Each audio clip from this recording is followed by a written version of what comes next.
Binge watch and learn on TRS Clips.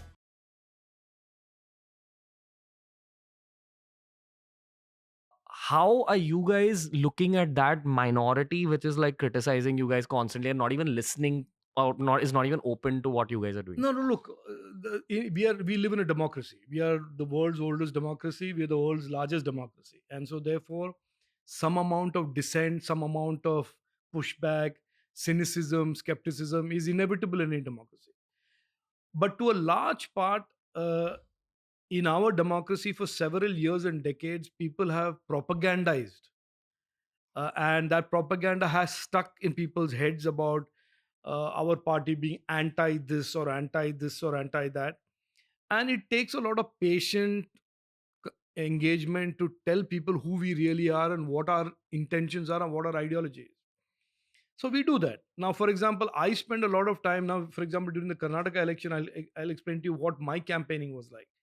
I had about 12 programs where I interacted only with groups, small groups of people, where I would take every question, hostile, good, bad, skepticism, cynicism, based on propaganda, whatever, and answer them as any responsible public servant should.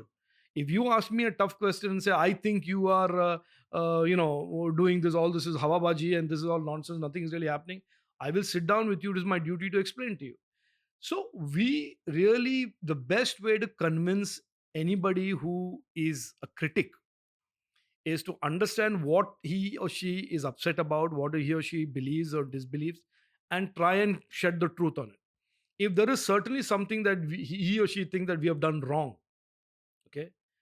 Now, for example, there are many people who think that our approach towards Pakistan should be more about lighting diyas and being hugging and warm and fuzzy and talking peace rather than being this tough security line.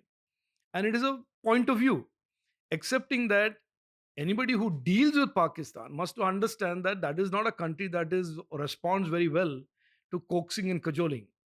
So these are issues where there will be legitimate discourse, legitimate debate. There are, for example, people on the left of the economic spectrum who believe that there should be no private sector Mm. and there should be all more and more government.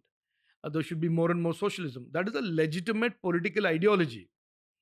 But we differ with that. We think enterprise, free enterprise, private sector, youth, this is what our view of the future of our economy is going to be. Those type of disputes and discussions are legitimate in any democracy. That happens in Western Europe, that happens in the US, that happens in Japan, that will happen in India as well.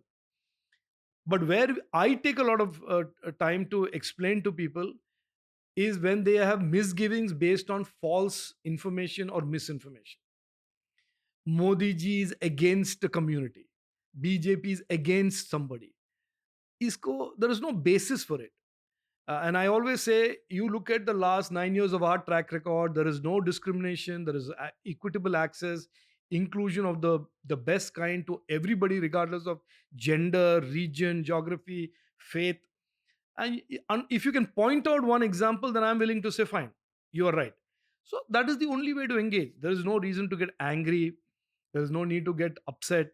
Uh, as a minister, I am very, very used to a cynicism and skepticism towards politicians. And I'll give you one example to basically to sort of narrate this. When the CAA happened, my daughter, who's now 21 years old, she was in high school, and she said, "No, no, no, Dad, what is this? This is terrible, and my all my friends don't like it, and all of that." And she was ready to have a fight with me and all of that. And I invited all of them home over a cup of tea. There were 21 children who showed up. And I explained to them and I said, tell me, what about this is according to you controversial, or what about you according to you this is discriminatory?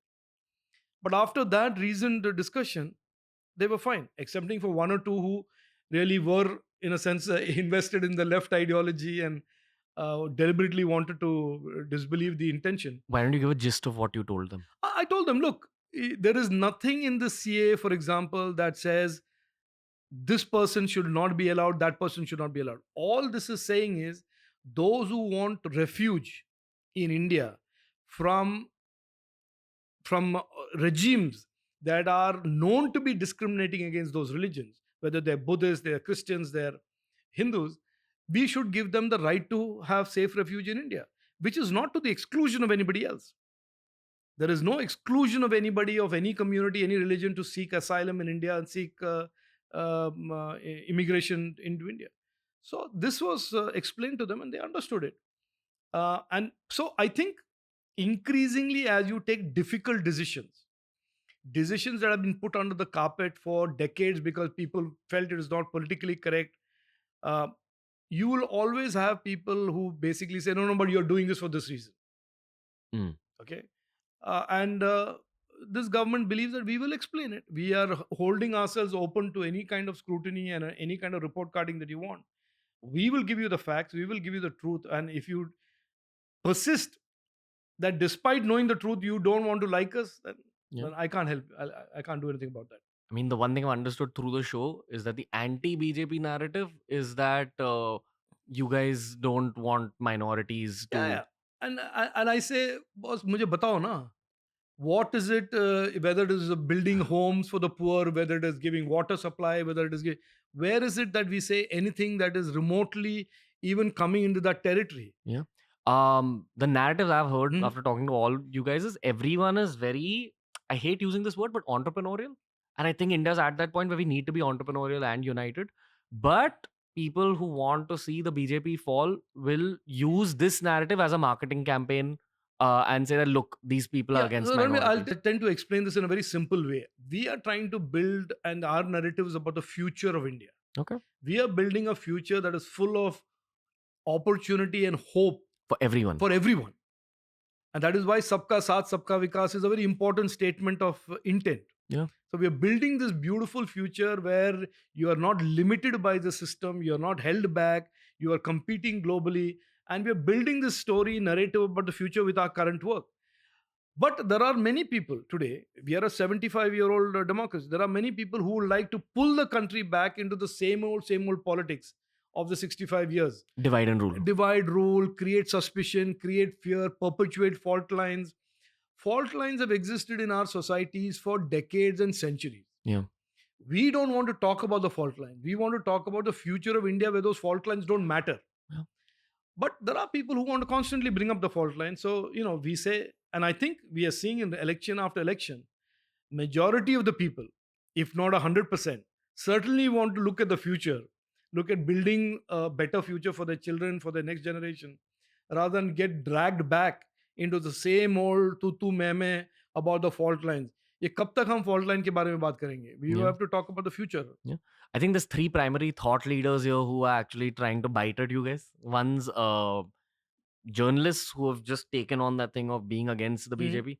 The second is probably some leaders of the opposition who constantly putting forward narratives. And again, I'm not batting for you here. This is just my observation.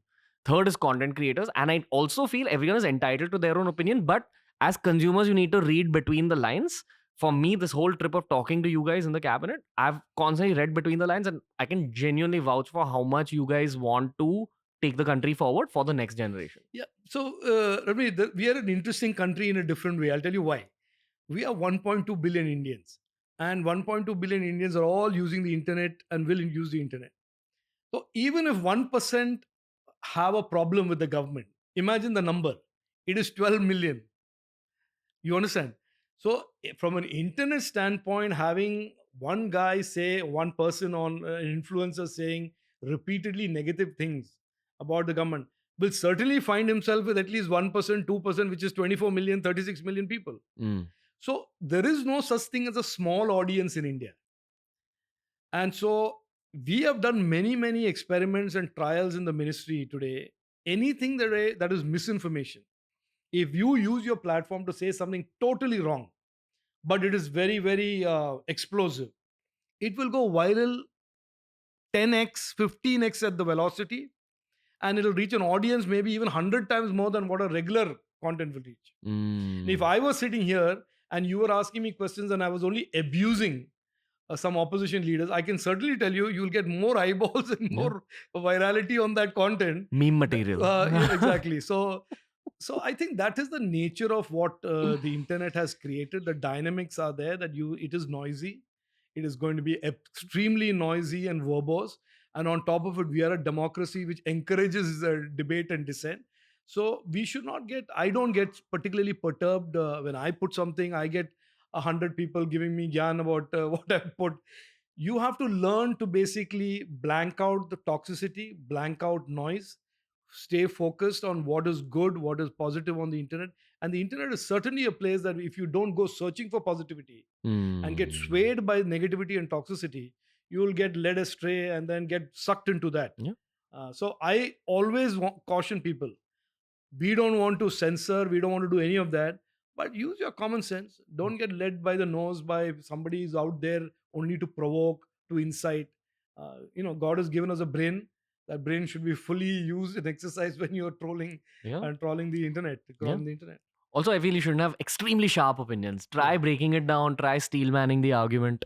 Yeah, no, have sharp opinions. This is not, I mean, India, it's very difficult for our democracy, for Indians not to have sharp opinions. Have sharp opinions, but if you're on the other side of a sharp opinion, you should have the habit of listening to it and moving on. Right. You don't need to get into a slugfest every time there is a sharp opinion, because then you'll be only engrossed in that. You will get dragged into it and sucked into this so much that you will not be able to do anything with yourself except get into the slugfest.